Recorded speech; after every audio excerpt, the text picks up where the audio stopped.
Now, US President Donald Trump has declared a breakthrough in negotiations over disarming Hamas in Gaza and Israel withdrawing from the territory.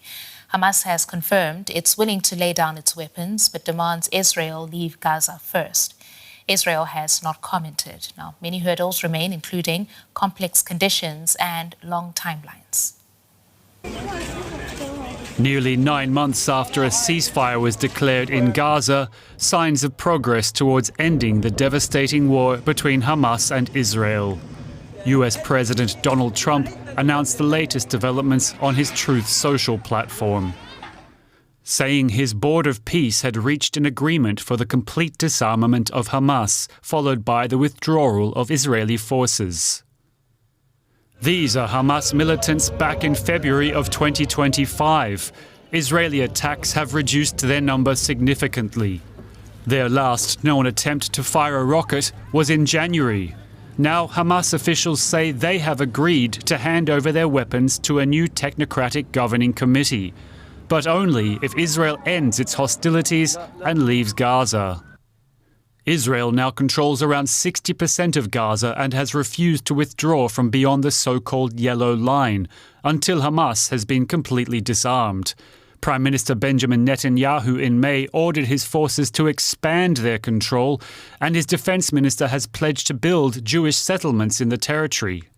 In the Israeli city of Sderot, close to Gaza, people expressed skepticism about Trump's announced deal. I think the recent agreements Trump made weren't really in our favor. You could say they're kind of screwing us in the long run. I doubt it a bit. Hamas is a terrorist organization. It's an organization that cannot be trusted. In Gaza, many have given up hope for progress. God willing, it will happen. How many times have they said truce, then ceasefire, and it's all for nothing? We pray it goes well, but these promises, they never materialize. Every time they say we're close to a ceasefire, giving people 1% hope, it goes back. Meanwhile, Israel continues to bomb Gaza. Among the victims of recent strikes are 2 children. They were sleeping peacefully. The mother and her young children were asleep, and their uncle was asleep. What was their crime? They weren't wanted. What did they do wrong? They are now among the more than 1,100 people who have been killed here since the ceasefire came into effect, according to Hamas health officials. For Gazans, an end to the attacks can't come soon enough. Well, Hamas says Israel has to agree to the deal before they down any weapons. Now, is there any indication as to what Israel might do? Well, that's what I asked DW correspondent in Jerusalem, Tania Krämer. We haven't heard anything official from the Israeli government. We had to do with, some statements attributed to a senior Israeli official, a political source within the government, saying that the government is opposed to this disarmament proposal, and that Israel will not withdraw to the Yellow Line or east of the Yellow Line, but there's no official confirmation of anything as of yet. On the other hand, we have also heard from Hamas officials have indicated that their disarmament is depending on the full, on Israel fully complying to this framework that's being worked out there and withdrawing from Gaza, but we don't have the indication to where they should withdraw. And there has been a statement this afternoon by Hamas, clarifying some parts of it, that Israel needs to hold the killings and attacks in Gaza, as it said. It also said that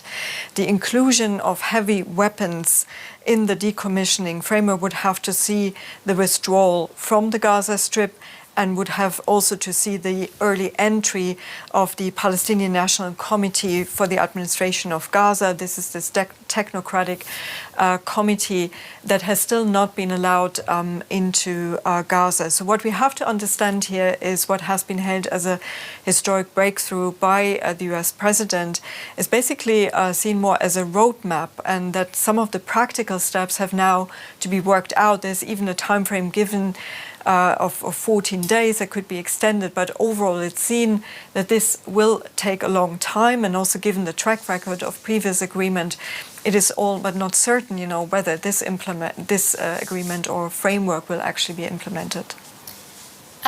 Were the Israelis expecting this? We saw Donald Trump and Benjamin Netanyahu meet in Washington face-to-face earlier in the week.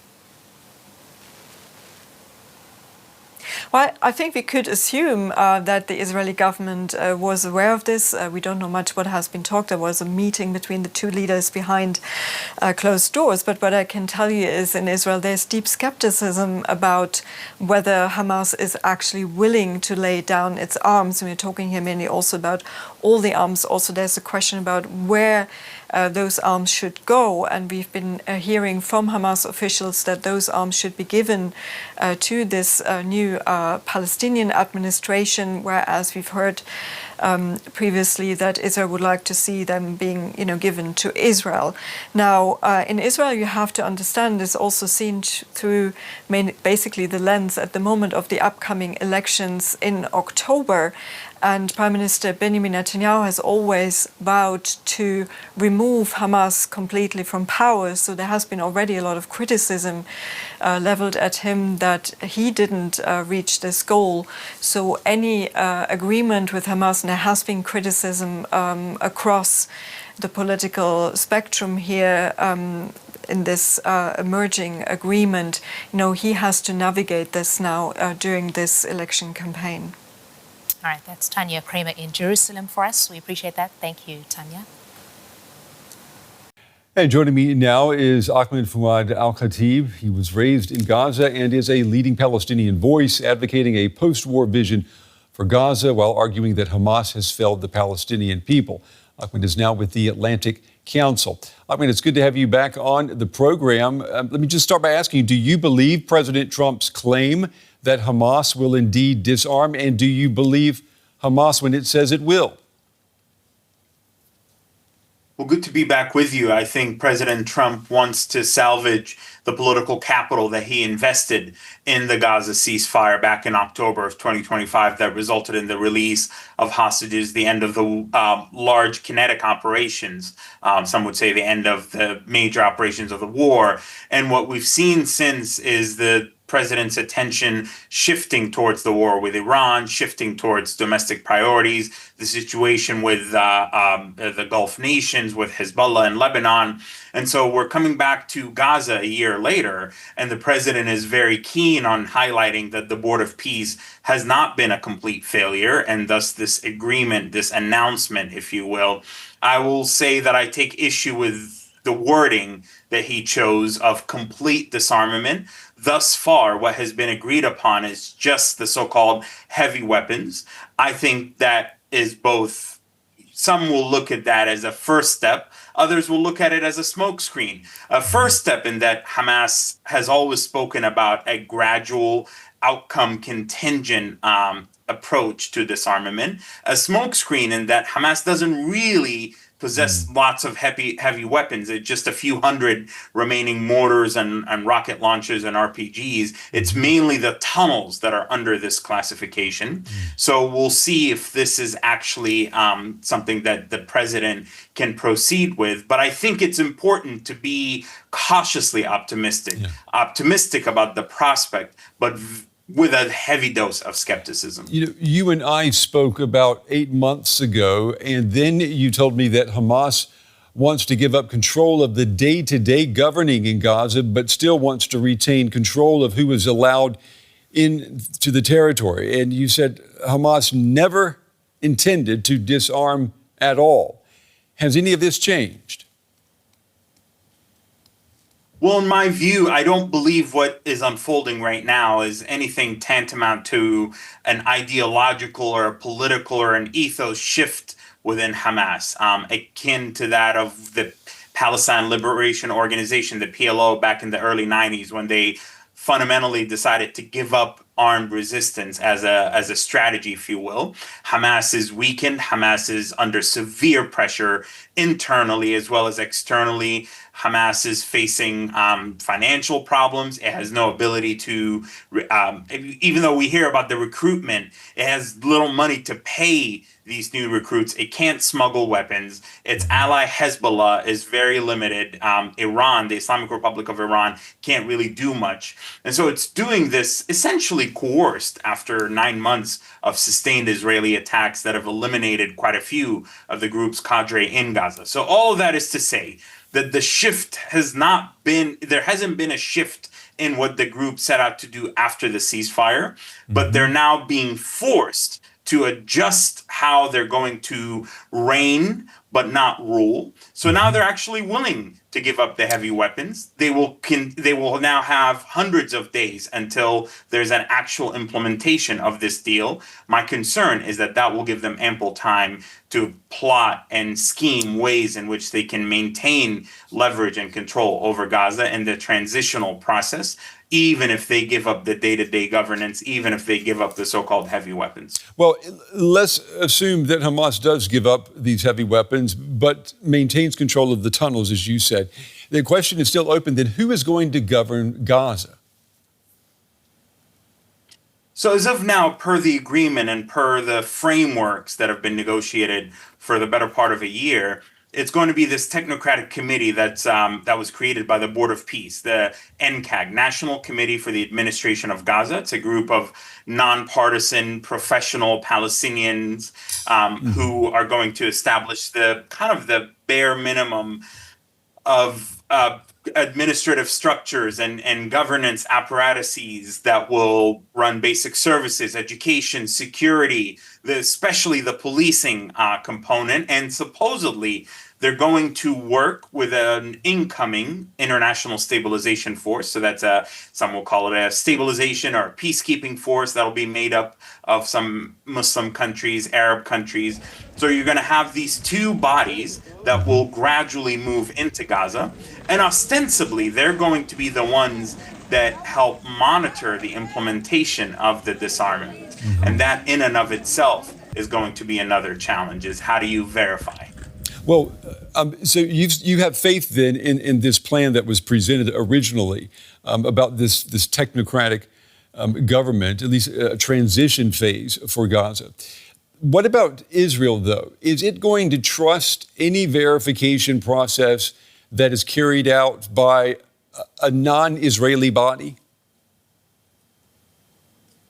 Well, I don't see in the near term that the Israeli government, particularly in the context of the upcoming elections in October, we're 2-3 months away from the Israeli elections. I don't really see the Israeli government wanting to go into said elections, having agreed to something that many in the Israeli public are highly skeptical of. I don't see the Israelis just trusting this newly established NCAG police force and the technocratic committee itself. Even the International Stabilization Force, it's going to be potentially susceptible to manipulation by Hamas. And so the only scenario in which maybe the U.S. administration is going to be able to assuage some of the concerns on the part of the Israelis is maybe the introduction of a private security firm that can act as an intermediary between the Israelis and the international force or the Palestinian new police force in Gaza. We've seen that, in fact, in the ceasefire of 2025, early 2025, when we've had UG Solutions, SRS, these companies that were part of manning the Netzarim corridor security checkpoints. And they were stood up by American security contractors. They quickly gained the trust of the Israeli military and security apparatus. So we could look at something similar that could act as an intermediary. But in the near term, I don't see the Israeli public or the political establishments, even though I think they should use this as an opening to get a process started. I don't see any way in which they'll quickly trust this proposal. Hamas said today that handing over heavy weapons will take place, but only after Israel has agreed to a long list of demands. I think top of the list was Israel committing to end all attacks in Gaza. I was surprised that they're talking about a commitment. Those are just empty words. I'm wondering, will Israel give Hamas that? And why would Hamas believe it? Well, it's important to keep in mind that part of why Hamas has actually ultimately given in to this agreement, Hamas had no intention of ever signing up to any form of disarmament, even despite their earlier pledges. However, it is precisely the consistent Israeli airstrikes against the leadership of Hamas's remaining military leadership and managers, if you will. Also, the Israelis have been systematically going after any members of Hamas who were involved in October 7th, some of Hamas's security officers who are involved in the governance apparatus. So it is precisely this continuous, relentless targeting of Hamas figures and leaders and militants that ultimately pressured Hamas. So I don't believe that the Israelis are going to slow down on that, particularly because in the Israeli government's own language and literature and rhetoric, they're calling it accounts that are due for terrorists who are part of October 7th. On the other hand, I don't see how Hamas can, unless the US government, unless President Trump, who does have the ultimate leverage over Benjamin Netanyahu, over the state of Israel, over even an incoming Israeli administration, unless he personally goes in and activates some kind of an ultimate US shield for Hamas and ensuring that Israel withdraws, I don't see Israel rushing to fulfill those conditions. Ahmed, unfortunately, we're out of time, but we appreciate you sharing your insights with us tonight. Thank you. Thank you.